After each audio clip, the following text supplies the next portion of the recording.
Hey,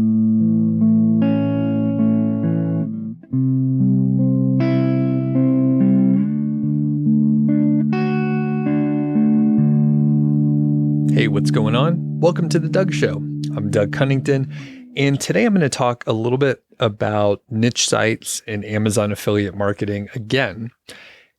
Last episode, I talked about this as well because I got an email from someone that wanted to get started with websites, Amazon affiliate marketing specifically, and they were coming from the social media world. So they did affiliate marketing on social media, but they thought, hey, I want to cash in. I want to earn some money on a website.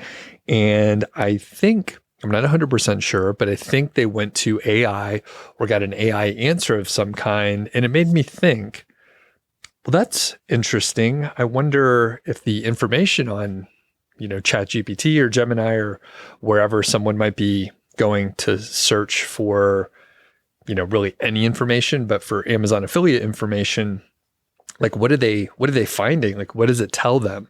Because, the information could be fairly inaccurate. It depends on what it is and how much you know if you realize that it's inaccurate.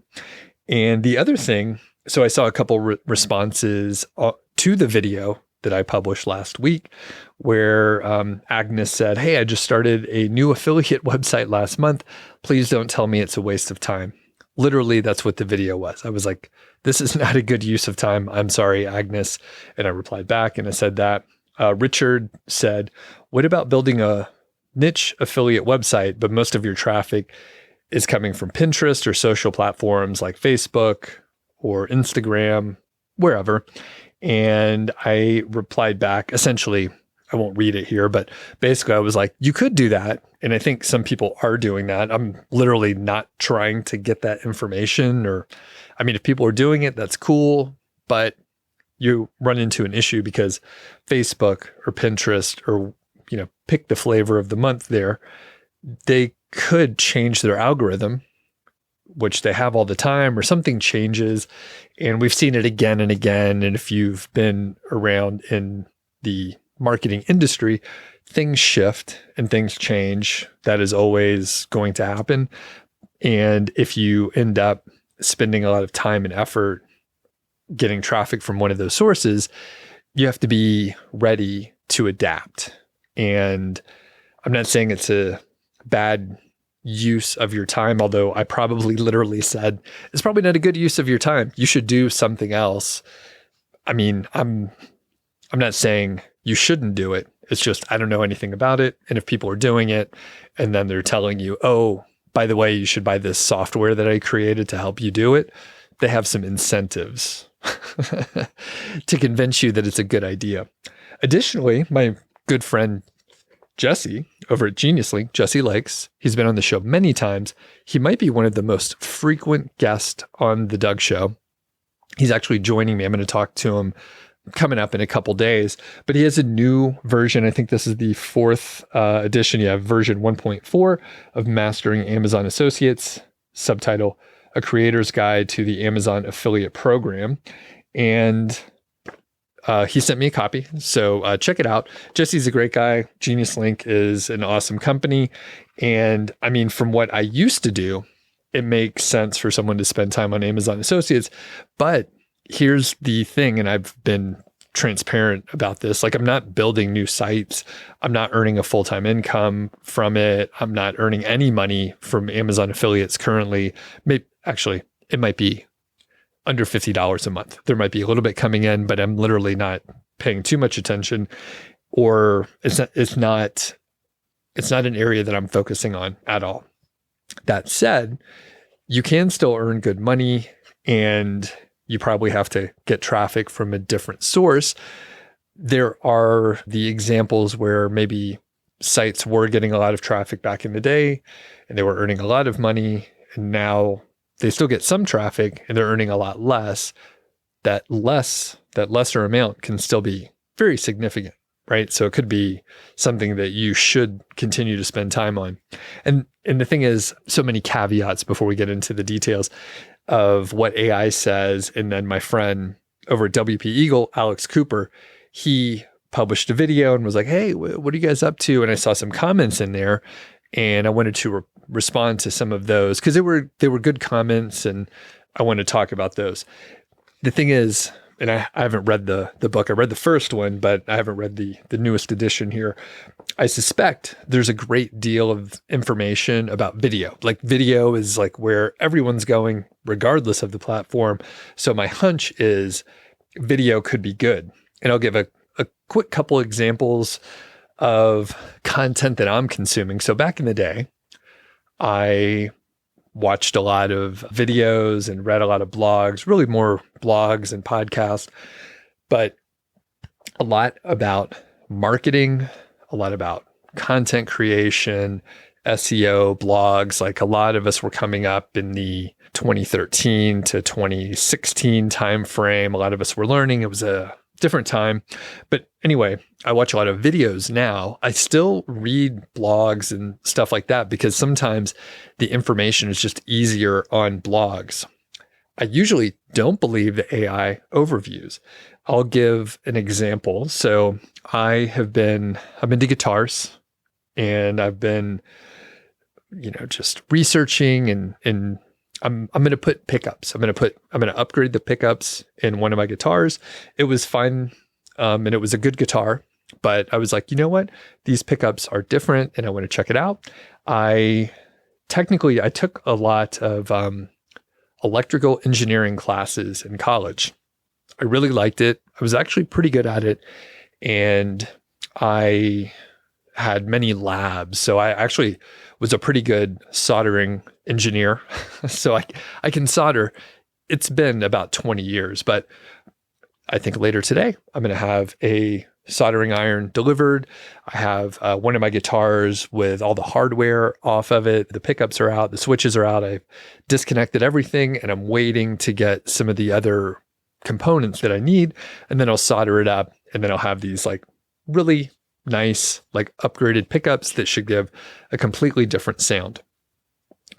Just a few minutes ago, I was looking to see what size wrench, what size nut is on the guitar for the pots, the potentiometers on there. And I Googled AI overview, said that I was going to be dealing with a 3/8 inch nut. So I grabbed that from the garage, came down to my little guitar workstation down here, and guess what? It wasn't fucking 3/8 of an inch. It was a 1/2 inch. So I had to go back upstairs to the garage and grab it. That's a fucking simple thing, right? It's like that nut is sort of universal and AI should have been able to tell me the right thing. However, it didn't. Another guitar example, I was looking up the height of a pickup from the strings for a neck versus a bridge pickup. And one instance said it was 2 millimeters for the bridge and then 3 millimeters for the neck. And then I Googled something slightly different and then it transposed those, obviously incorrect. I have enough knowledge to know that the two bridge and neck pickup, I knew that the bridge should be a little bit closer. So I was like, this doesn't seem right. Thing is, for that other one, the nut size, I wasn't quite sure. And I should bring the whole toolbox down, but I didn't. I was just like, I just need the one socket. That's it. So anyway, the point is the information that you get from the AI overviews, like half the time, it's just inaccurate. And if you don't know any different, you're going to put in like 3 tablespoons of salt into your dish instead of 2 teaspoons. And then you're like, oh, this is way too salty. Hopefully you don't do anything where it's actually really important, like the dosage for medicine, right? Like, anyway, the point is these AI overviews kind of suck. And I don't trust them at this point. And probably if you're listening to this, a lot of the information and content came from blogs that we created. And guess what? Some of that information is just fucking inaccurate. So you end up with just like inaccurate information, or these AI overviews will I'm getting worked up. All right, let's take this down a notch. So a lot of the AI overviews and AI information or whatever, especially coming from Google and Gemini and whatnot, it's from Reddit. And I mean, who knows if the people on Reddit know what they're talking about? They could be reacting to information that they saw somewhere else, like in a Facebook group, and they don't actually know firsthand what they're talking about. So they're like, oh yeah, it's a 3/8 inch nut on the potentiometers on a Les Paul. And then I get the wrong one upstairs, and then I have to get a few more steps. So not a huge downside, got a few more steps going upstairs, but then it reinforced the fact that AI is not great. So I wondered what AI would tell me if I went over to Gemini and asked like, hey, are niche websites a good idea? Can you earn money like full-time income with Amazon affiliate marketing with a website? And what are the pros and cons? And then I asked, what about AI? Is that an issue?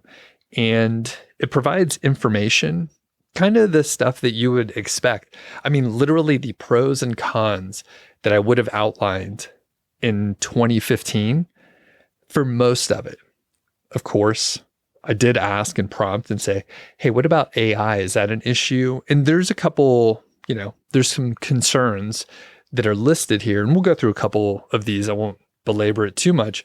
But basically, probably the person that, went over to AI and was like, hey, I do social media marketing. I earn money with affiliate.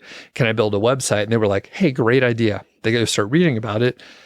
And they go to my blog and they see, hey, here's the process to do it. Well, guess what? I fucking wrote that in 2015. It doesn't work now. And this brings me to a little inside baseball, but like at this point in time, I have virtually no incentive to like go and update the content. Like I'm not earning money from it. And hardly any people go to the website, and I'm not selling any courses. I have, again, virtually no incentive other than my own personal goodwill to like turn it off or something like that. But even that takes work. And I mean, when I step back, I'm like, I probably should, put a big disclaimer like, hey, it's here for historical accuracy and to throw off the AI to make it think it's worthwhile. But other than that, this is just a historical thing. Well, when I think about when I got started, I actually learned about niche sites in 2013. I learned a bunch from Pat Flynn, went to Smart Passive Income, and then I followed a blog post that I think I could be off a little bit, but I think maybe the original blog post was written in like 2010, maybe 2009. It was updated in, say, 2011. I started following this How to Rank Your Website in 2013, probably early 2014.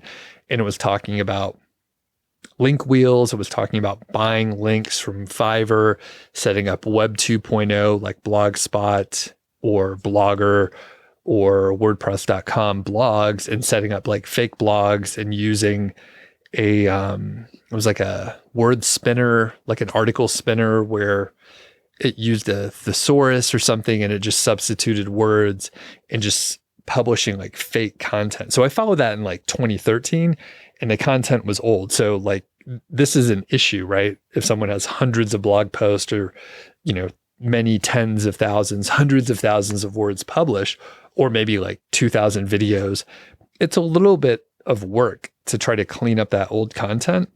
And there's virtually no incentive to do it. I'm not sure what to do with that. If you have any thoughts on it, you can leave a comment on the video, of course. Agree or disagree. Let me know where I'm wrong, but it is unfortunate. But I mean, the internet's it's a wreck out there these days. So I went over to Gemini, and some pros for the Amazon affiliate website business model: low barrier to entry. It's a trusted brand. You have the cookie effect where you earn a commission on any item purchased during the commission window. The cons are low commission rates. and a short cookie duration of 24 hours. And then there's the algorithmic risk from Google SEO. So that's like the key points here. And then I also asked about full-time potential. And then Gemini tells me, yes, it's possible, but it takes time and effort. And it says the timeline, you might see your first sale within 3 to 6 months. Typically, it takes 9 to 18 months of consistent work to make substantial income and 2 years or more to have reliable full-time salary. And it says scale is required to earn a full-time income. And they're saying that that is approximately $4,000 per month. So you have to scale with a low commission rate. You would need to generate $100,000 in sales through your links each month to earn $4,000 per month. So they're doing a little math for us. So you have to sell 100K to get $4,000 per month based on a 4% assumption of the commission rate. And they also mention to shift your strategy to go beyond Amazon so that you can have higher paying affiliate programs. I also asked about the issues, specifically changes in SEO and then the rise of AI. So biggest thing here is the zero click-through rate situation where, like with the AI overviews, sometimes people don't even click through over to your website to click on your affiliate link to eventually buy something. However, that said, I mean, I think slowly over time, people will either the AI overviews are going to get better and have like answers that are correct, or and the thing is, like, I know that it might not be correct. I should not have trusted the AI overview for that 3/8 versus half an inch thing. But I was like, oh, this is a slam dunk. How can AI not know the size of that nut? So anyway, other issues, impact on niche sites from the SEO situation. Google deprioritizes content that lacks demonstrated experience. So this is the EEAT situation, and AI content is flooding the internet. So that's listed here. And then content creation speed. So it does mention that competitors can use AI to outline and draft content very quickly. And I think many people know that because of where AI got its information, which is, the internet, probably some books, some other stuff. But at this point, we have a snake eating its tail situation where the content that we're getting out of AI is like derivative of content that was already out there, which was likely derivative of other content that was already out there. And now we have a weird cycle. And I'm not really sure. I don't know how to deal with that exactly. And it is an issue because, I mean, if someone wanted to create really high quality content using AI, like, they can do it.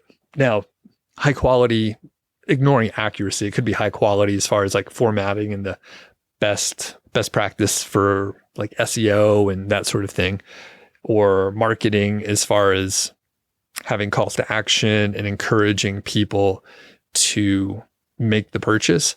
I mean, AI can do a great job at that as far as persuasion and all those kind of things.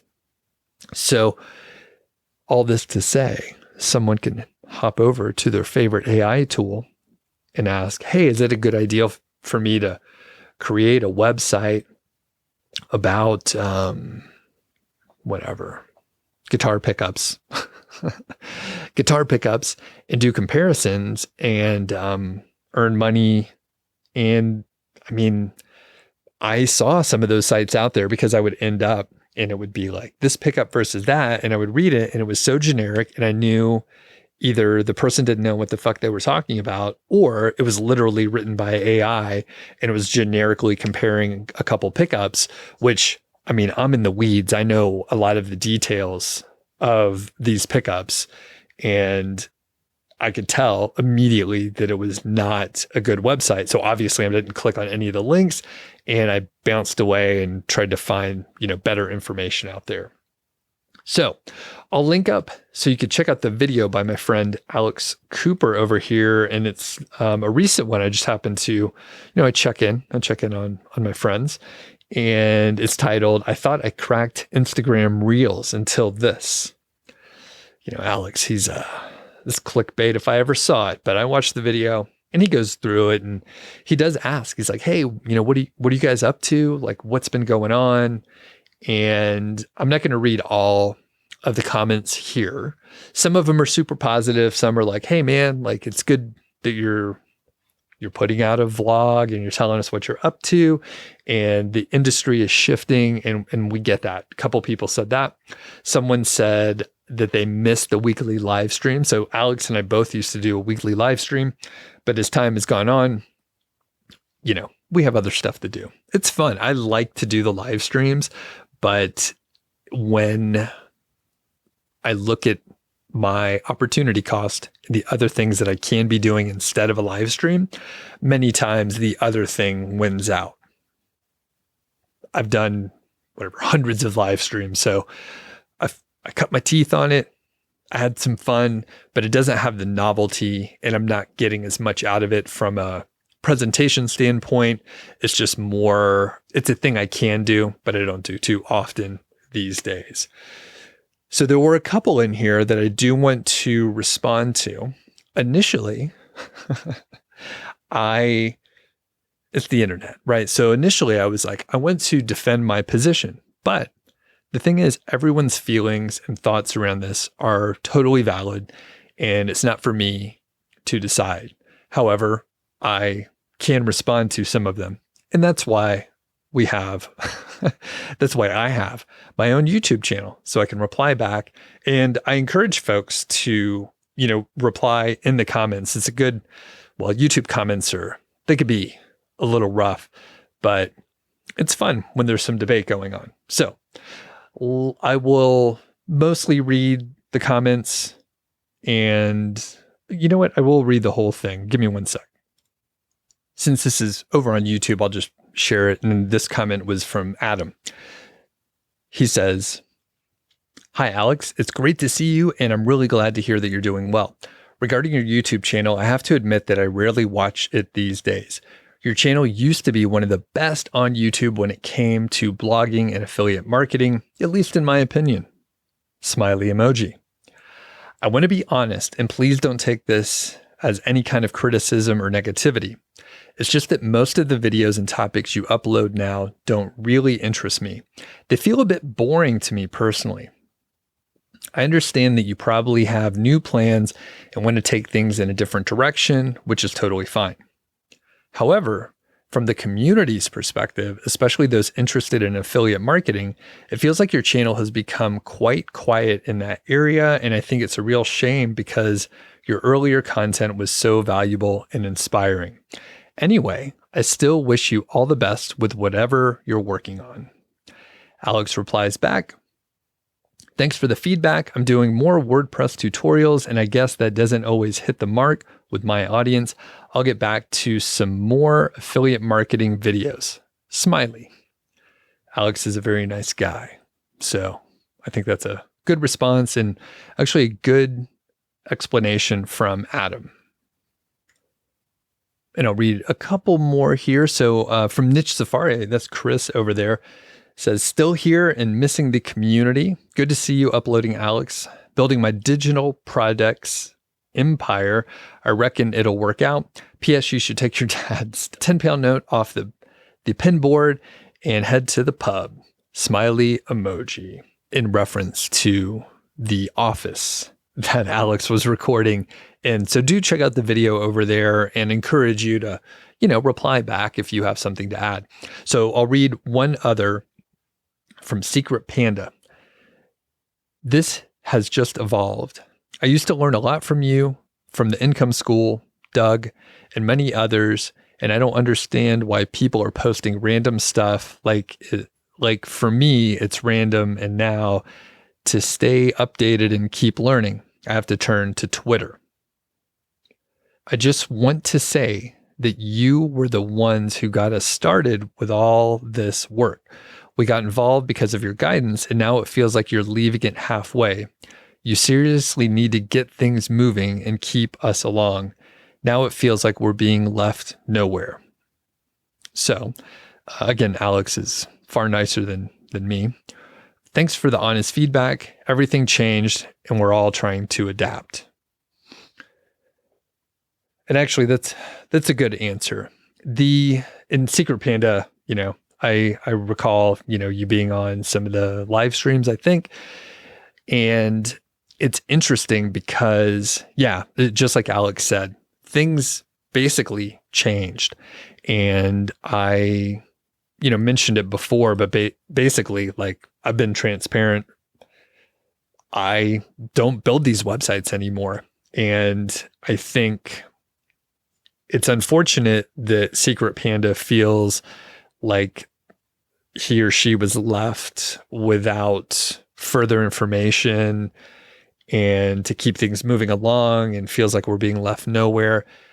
So there's a couple things. So Alex mentioned everything changed. We're trying to adapt. I mean, some people lost their whole fucking business and then they had to, get a job and do some other stuff. Some people were able to adapt and, take the time to switch what they were doing. And other people weren't. Over at Income School, I know they had a team of people. And I believe Ricky was, I saw he did a live stream. I didn't get to talk to him much. He was actually in Portland, and I shook his hand and we said hello, but we didn't get to sit down and talk really at all. And the thing is, the person here felt like they were left out. So number one, things shifted. People are talking about different stuff, and that's just what we're doing. Some people are moving over to different areas, maybe print on demand, maybe social media, Chris and Niche Safari, digital products. Like, there's a lot of different areas that you can shift into. The second part of this is I personally had online courses. So I stopped marketing those over 2 years ago or so, and then sunset those because they were not accurate anymore. So I was like, you know what? I'm just going to, this isn't accurate. I don't want people trying to follow this. So for the paid people, or for the people that paid me to learn from me, I said, hey, stop doing this. Some people, they wanted access to the videos and the content, and I gave it to them. And I said, disclaimer, this is not accurate anymore. This won't work. There's some stuff that's more sort of universal, like templates, or there were systems and that sort of thing. So those are still accurate, but it's all mixed in with the niche site content and the SEO content. So I stopped selling it and then turned it off.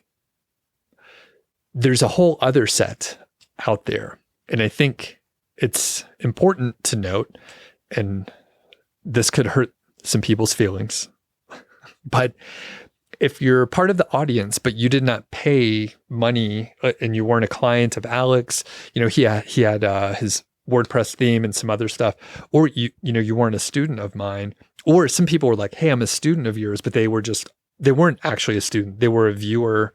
They were part of the audience.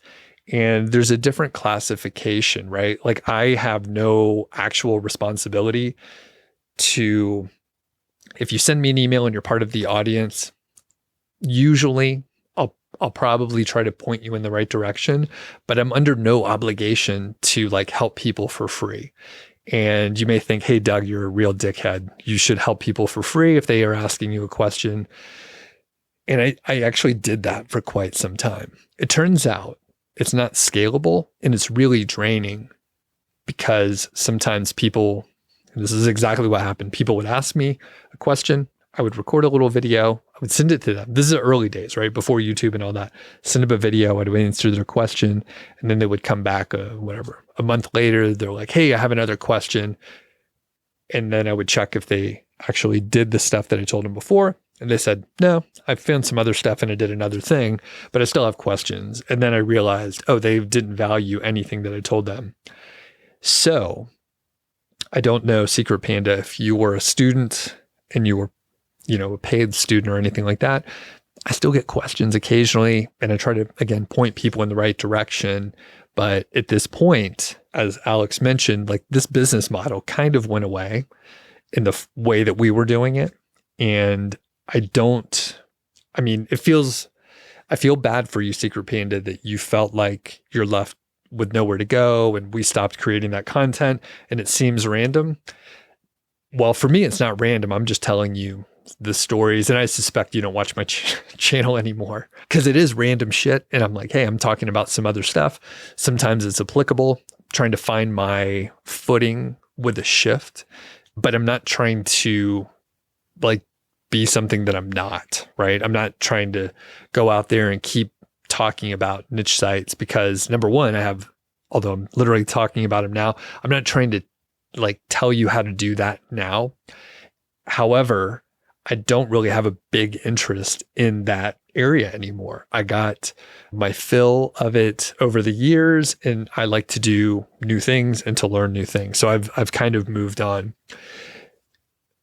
And I don't want to repeat myself too much, but as a quick summary, it's not great that the industry moved on, but people will have to move on. And, the person Agnes that commented on my video from last week, I feel really bad. If people are starting new websites, I'm like, that's probably a huge waste of time. You should not do it.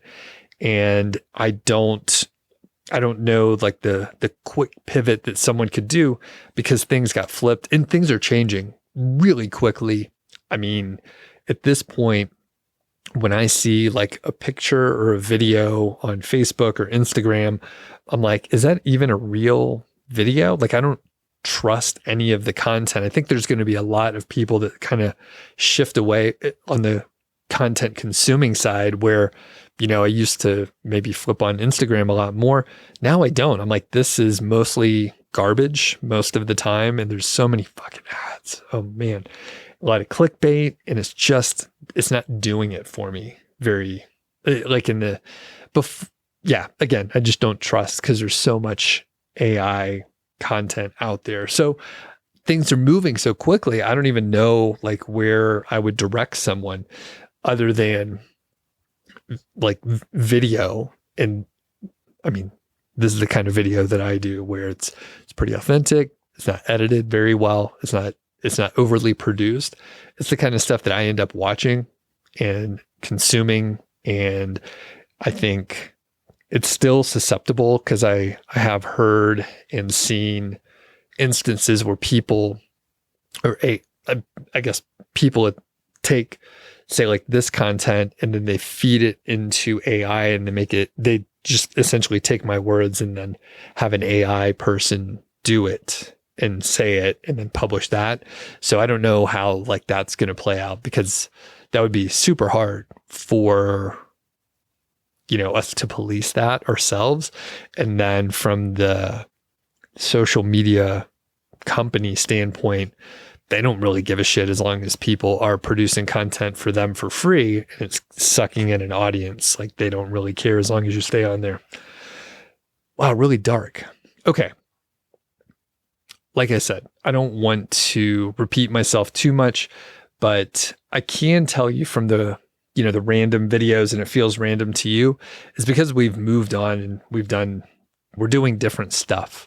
So an analogy maybe would be if I had a job somewhere and I was doing this work for a while and then I got a new job and I moved on and I don't do the old work anymore. I've moved on to a different company or a different industry and you're kind of just, left there. I'm sure, again, I don't consume this kind of content anymore. And I believe there's probably still like make money online, like work online content that is probably valid. I think a lot of it is probably not that great. A lot of it's probably regurgitated. And it's probably been a few months, but I think I went over to YouTube and I searched, side hustles for 2025, and it was regurgitated list, clear that the people that were talking about it were not really doing that. And they got the recommendation from somewhere to create that content. They did their keyword research. They're very good at creating YouTube videos, and they created videos and they rank high and they get a lot of views. They could be running ads to it. Who knows? But they get a lot of views, and generally it's not that accurate. They probably got the information from AI or from other videos and is highly derivative on other content. I think if you go and check that out, probably on, just blogs, and literally I did the same search over on Google, and I saw, the AI overviews / blog post on very big, huge blogs that were, again, regurgitated information from the YouTube videos, from other content, no real new information or good ideas. So I feel like because there's so much information out there, it's even harder to sort through it than it was 10 years ago. Even though there's more information, it's just confusing to figure out like what's true and what's not. So I'll be very interested to talk to Jesse in a couple days. Like I said, Mastering Amazon Associates is out, and this is version 1.4. I'll put a link for it so you can check it out. And it looks, it's a great book. I like Jesse. And like I said, I'm curious to hear what he has to say. Hopefully he'll still be on after he watches this video. And thanks everyone to all the kind words about the music that I've been doing for the intros and outros of the show here. It's been fun to do, and I'll keep it up. So if you have questions, if you have comments, if you have reactions to my bad attitude, you could send me an email, feedback@Doug.Show, or you could leave a comment on the YouTube side. The algorithm loves that. If I stir the pot here and make people uncomfortable. No, I don't want to make you uncomfortable, but if you have any thoughts on this, do let me know. And if I commented on your response over on Alex's video, nothing personal. I was, even though I'm talking about your comment, it's not a personal attack or anything like that. It's just my reaction to your reaction to Alex's video. So I'll link up to that stuff. We'll catch you next week.